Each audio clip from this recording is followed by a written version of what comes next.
This is the Buried in Work podcast, where we share tips and interview experts to help you simplify estate planning and end-of-life tasks.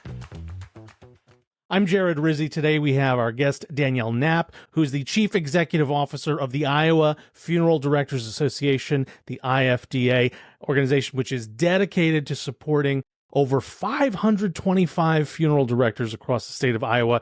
And we're going to talk about a documentary that they've produced. I saw this 15-minute documentary they produced, but I wanted to get started welcoming you, Danielle. Thank you for spending some time and looking forward to really talking about some of the stuff that you do. Thank you, Jared. I appreciate it very much. Let's say, this, how do you get started in this work? And then what leads you not only to come through this career, but also helm this organization? What's this path like? My path really got started probably back in the early 2000s after the very traumatic death of my father in 1999. And it was just something that compelled me to get into funeral service. And it wasn't that I thought I could be better or it just was kind of a calling. And I used to you would hear people say it was my calling, and I just never really understood that until I was in that space. And I got started in the pre-need world and working with funeral homes on their pre-arrangement products. And my love just grew from there. And I think about 6 months in, I knew that there was nothing else I was ever going to do. But I also wanted to figure out a way to do more. And I became a certified funeral celebrant, provide services for families that either don't necessarily have a home church or don't want a super religious service. I certainly will incorporate it if they want. And it just kind of grew from there. And I was fortunate to have careers with two amazing companies in the United States, two large national companies, Matthews Aurora Funeral Services, and then Park Lawn Corporation. And I owe a lot to many of those individuals that have mentored me and have probably put up with me and supported me and along the way. And I had come home to Iowa. I missed home. I was down in Houston and missed home. And I had a couple of people call and say, hey, throw your name in the hat for the CEO position for the Iowa Funeral Directors Association. And I did. And it was about 2.5 years later, I'm still here. And, despite challenges that you have with a new job, and there were plenty, I questioned myself some days. I can't imagine doing, anything else. And I know that we are making amazing changes in the association. So that's really how I got to where I'm at, and plan to stay in funeral service and do what I love doing. Well, you must be doing something right, because, anybody who's been in a role for more than a couple of years, you get past that initial phase of that imposter syndrome, and you're like, okay, well, now I must be doing something right. And oh no, that means that people are actually coming and asking me to do stuff that's important. So you must be in the, but something you struck me with talking about the start of this whole process for you. And I have to ask a little bit more about it. At Buried in Work, we're so focused on those hard moments and making them a little bit easier. I'm curious about, you said, there was this, I feel like people in this moment where they lose someone that's important to them, or they're preparing for it, they feel like there is someone or something speaking to them and telling them something. So I have to ask a little bit further about what was happening with your father's service or the end of his life that you felt like you needed to step in. How did that feel? And then what did you do to kind of fill that void? And I'm very candid about this because I hope that everybody has a story that they can share with somebody that'll help them. And So my father committed suicide. So it was very tragic. It was very sudden, no preparation, really even no warning. I mean, it just happened. And as it does in most cases, right? And then you look back and go, oh, I should have seen something. And we really didn't. And I think in that moment, I grew up in a small town. I knew the funeral directors, they did every family service we'd ever had. I think in that moment, during my dad's service, I saw that human side of the funeral director that I hadn't seen over the years. I saw the tears. I saw the pain that they had, and not just my pain for my dad's death. And I looked around that chapel and I saw grown men that had been friends longer with my dad than I had been in his life. And I saw that pain. But what I saw is, a community come together and really support each other and embrace each other. And then then Danielle just kind of got angry. I got really angry, and I knew that I had to do something with it. And I could have continued to just be angry, or I could have taken that and said, okay, how do I help others? How do I make a change? And for me, it was a small step into it. It was an unknown step into it. I really had no idea what I was getting myself into.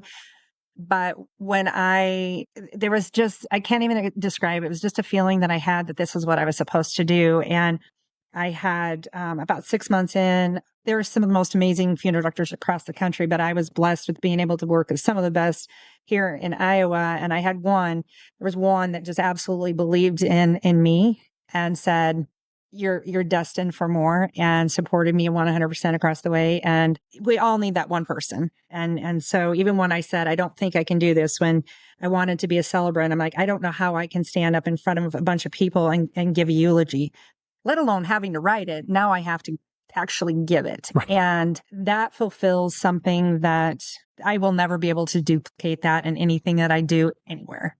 It's almost like alchemy when you're talking about changing that anger and then finding a way to turn it into this deep well of empathy, really. I mean, that's what you're, and I think about those moments of you're in an unexpected planning of a funeral for your own thought. Like, were you also doing the lion's share of the planning for that event? For Buried in Work folks, it's like we're providing checklists and we're providing manuals and books and helping people kind of, make those things easier. And I'm like, oh my gosh, what the one thing I always keep thinking about for folks who are, when I'm talking to in these conversations is like, I wish we could have given, these products sooner. I want them to be better.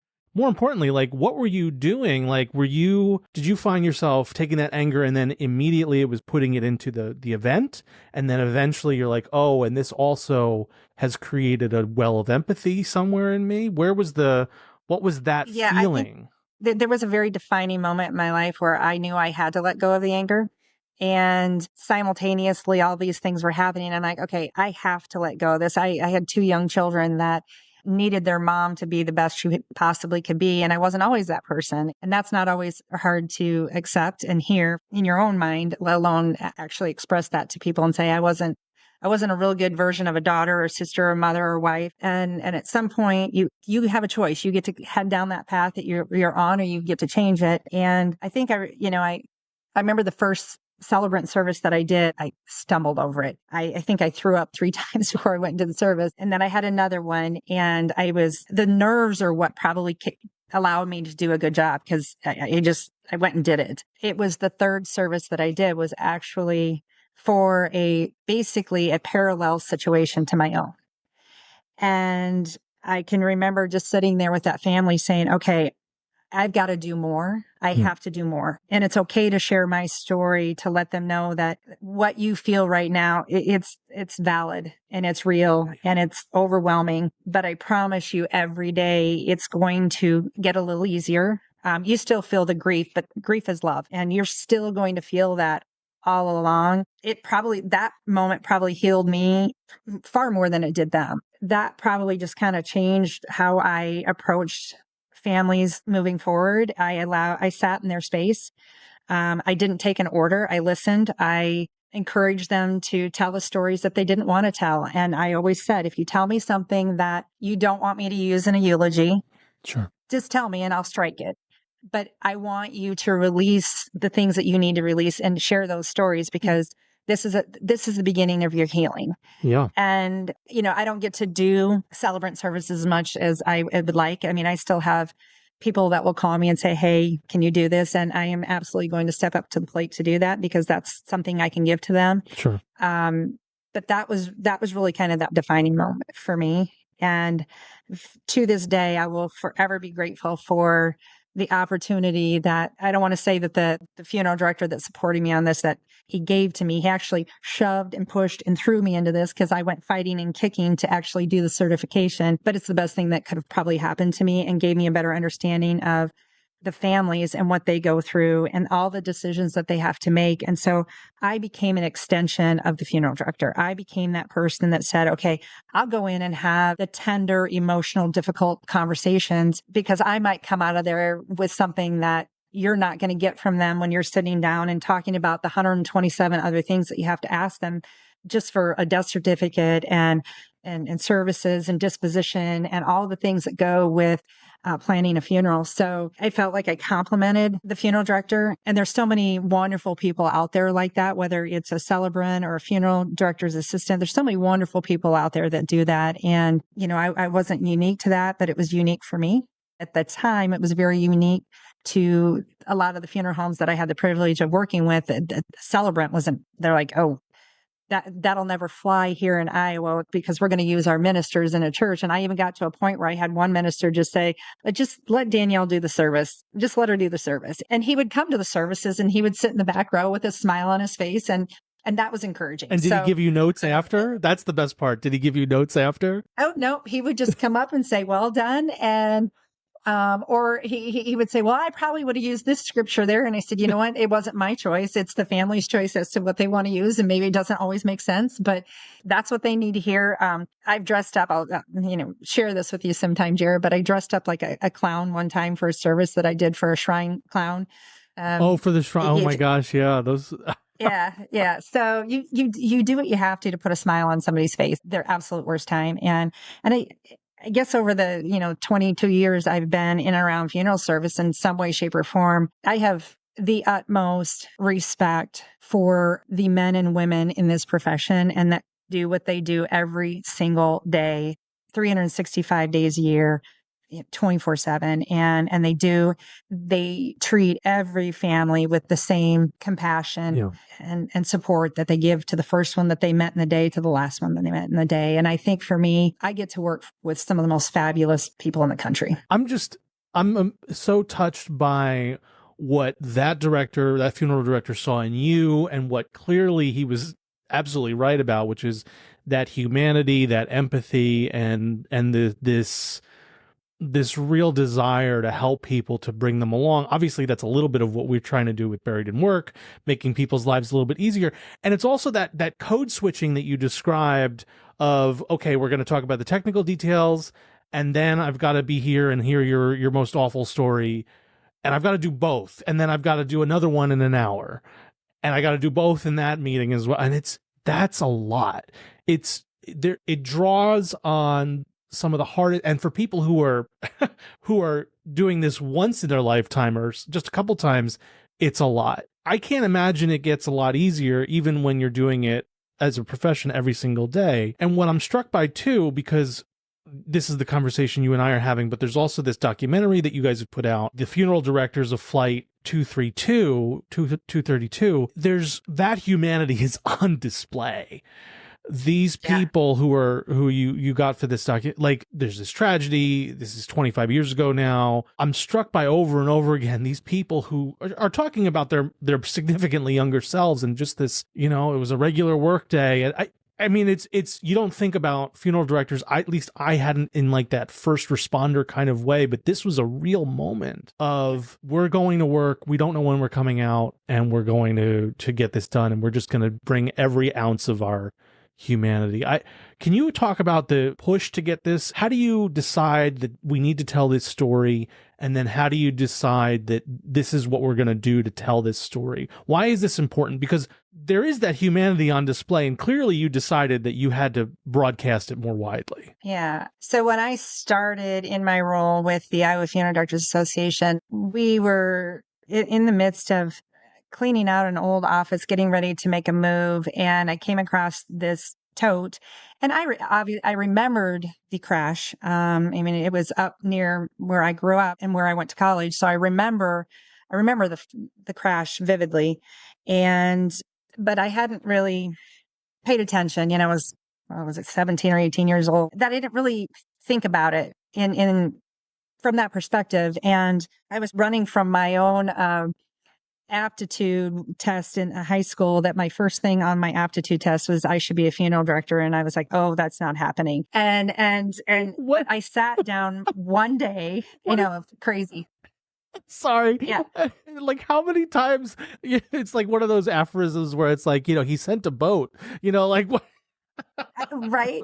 Right. He sent him, right. It's, Exactly. sorry. He I'm did. so, I mean, he sent the boat and I was like, oh no, I'm not, no way. And anyway, so I'm sitting there and I literally am sitting on the floor of this office and I'm going through this tote and I'm looking at pictures and then I'm reading articles and I'm crying. I'm crying, not obviously because of the loss that everybody experienced, but I'm sitting here going, we're talking about everything that was important that day. Mhm. From the people that walked away to the first responders, to the Air National Guard, to the FBI, everybody that was involved in that day. And they're just, other than our records of the funeral directors that were present, there just wasn't a lot of recognition or conversation or anything that happened with those funeral directors. And then the thing that hit me is I'm looking down the list of the 125 that had volunteered, and I knew well over half of them, Really? and over half of them were deceased. And so my heart just kind of clenched going, oh my gosh, they never really got to tell their story. And I didn't, so I started asking a lot of questions of some of the people that I knew were there. One of the gentlemen on the film, Dana Goodell, I started asking him some questions. He said, no, we just really never talked about it. We've never really had that recognition. And I'm like, okay, something has to change here. And the manner in which the bodies were identified to the after effects of everything, I was like, this is too important not to be told. And not only for these funeral directors who have never told their story, and everybody needs to tell their story, right? Yeah. They do. So not just for them, but also the public that needs to see funeral directors as humans and that they go through the same emotions that we go through. And sometimes even more because they're so intimately close to it. And so then as I'm kind of thinking through it, Jared, it was like, okay, a funeral director's job, and this is generalizing and being very basic, right? They get the call that someone has died. They go to the place of death. They pick up that person. They take that person back to the funeral home. They call the family. They meet with the family. They take care of the body. They get it ready for presentation. Hopefully there's a viewing and then they have a service and they're done and they're on to the next one. But in that process for them, they get to love that and care for that deceased. And they do the restoration and they do the embalming and they do the care for that body so that the family can view and the friends can view to say, okay, you know what? That's the loved one that I knew. And they can say that goodbye. And then the flip side of it is they get to work with the family and they get to care for that family and they get to help them on that first part of their long journey that they're probably going to have. Sometimes they don't even know that they're going to have that. And I can attest to that. It'll be 25 years since I lost my dad and I still have the highs and lows of grief. I don't have the mourning that I once had, but I definitely have that grief. So what struck me was, so this plane goes down, there's 112 that have died. And miraculously, 183 people walked out of the cornfield that nobody ever expected. But the funeral directors are then called in and they're asked to do things that they're not normally asked to do. And back in 1989, and I won't get too graphic, but body identification was very, very different than what it is today.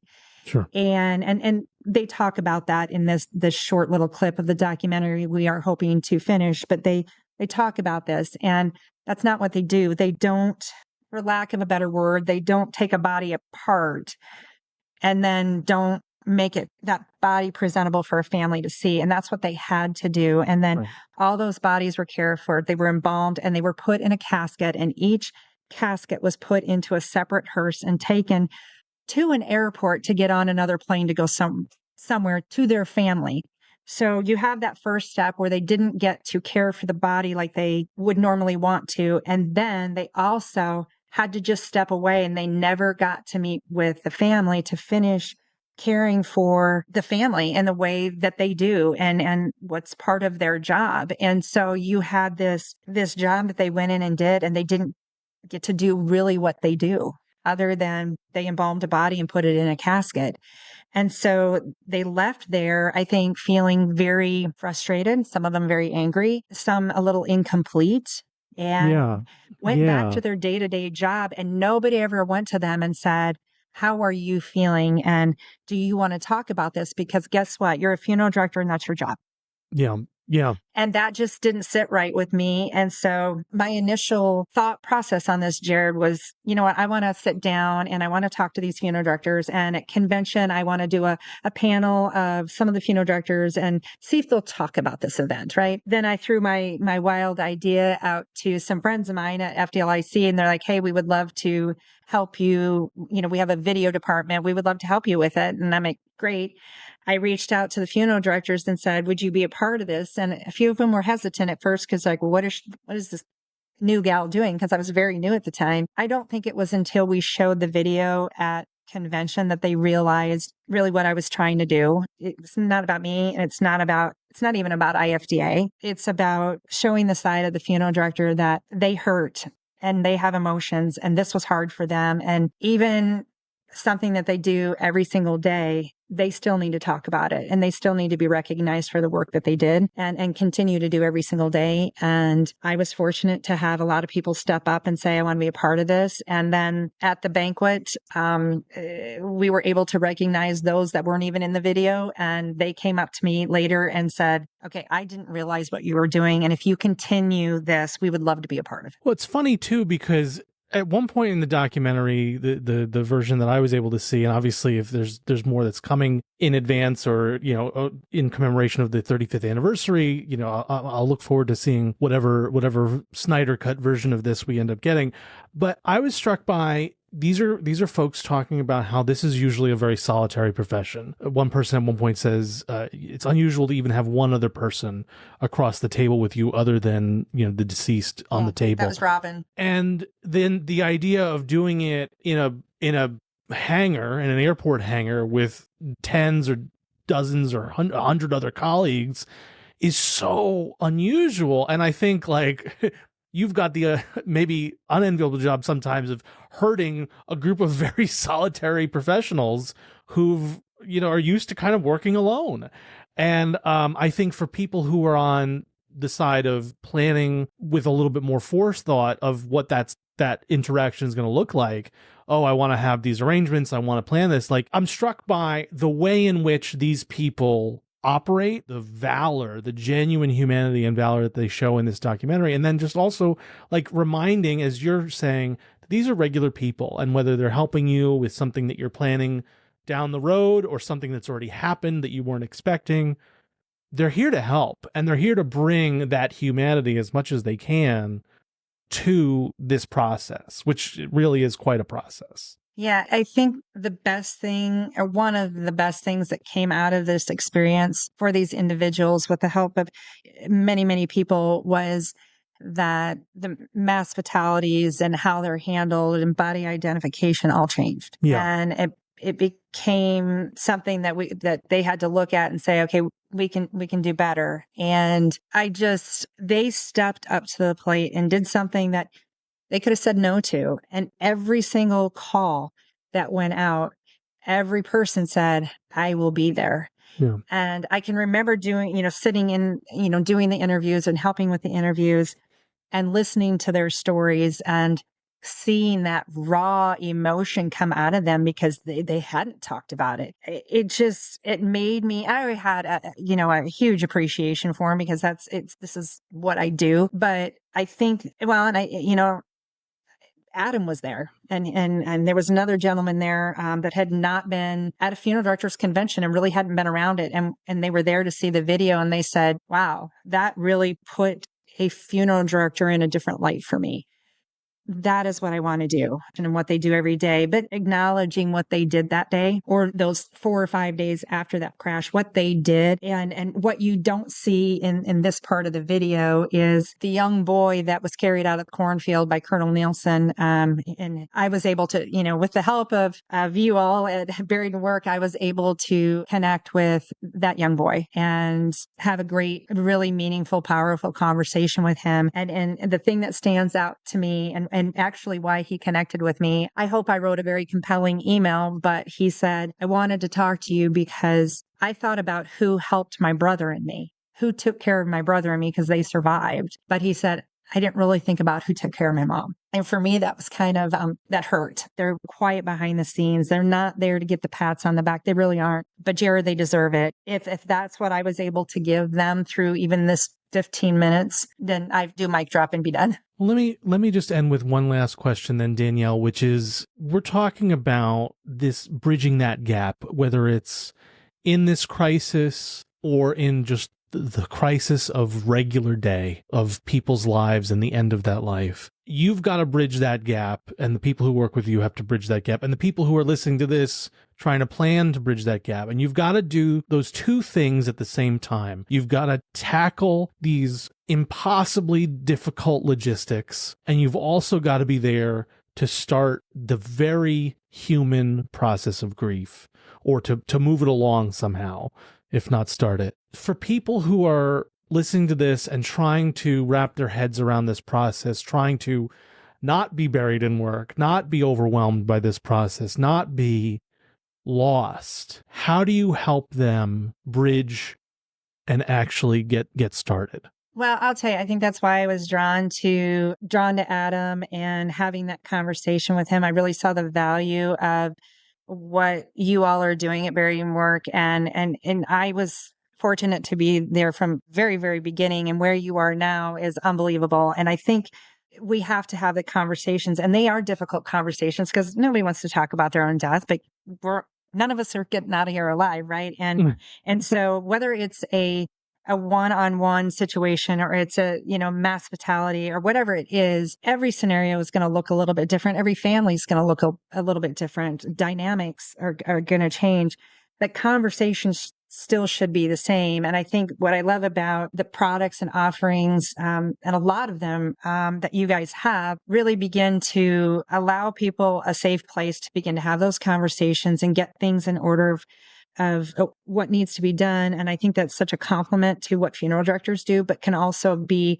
an asset to them. And so if somebody's sitting down with a family who's saying, you know what, I want to do a pre-arrangement. These are also, amazing things that need to be talked about. Yeah. I love the games. I think it opens so many opportunity for conversation that you normally wouldn't get to have. And maybe you're not going to just sit down with your mom and say, okay, we're going to get out this deck of cards and we're going to start talking about these things. We want to make it very authentic, and we want to make it very real. And maybe it's one card at a time. And maybe it's, hey, mom, what do you think about this? Or dad, what do you think about this? Or whoever it is, right?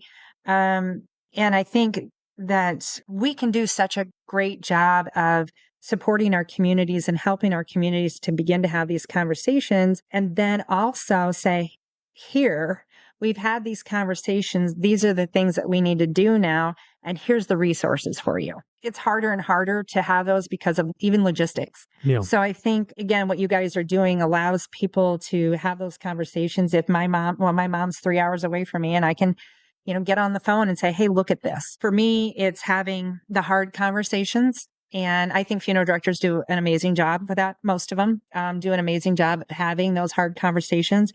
I look at it from the stance of, especially the new people coming into funeral service, whether you're a family service counselor or you're a funeral director, whatever it is. And I don't want to say young because we have a lot of second career people.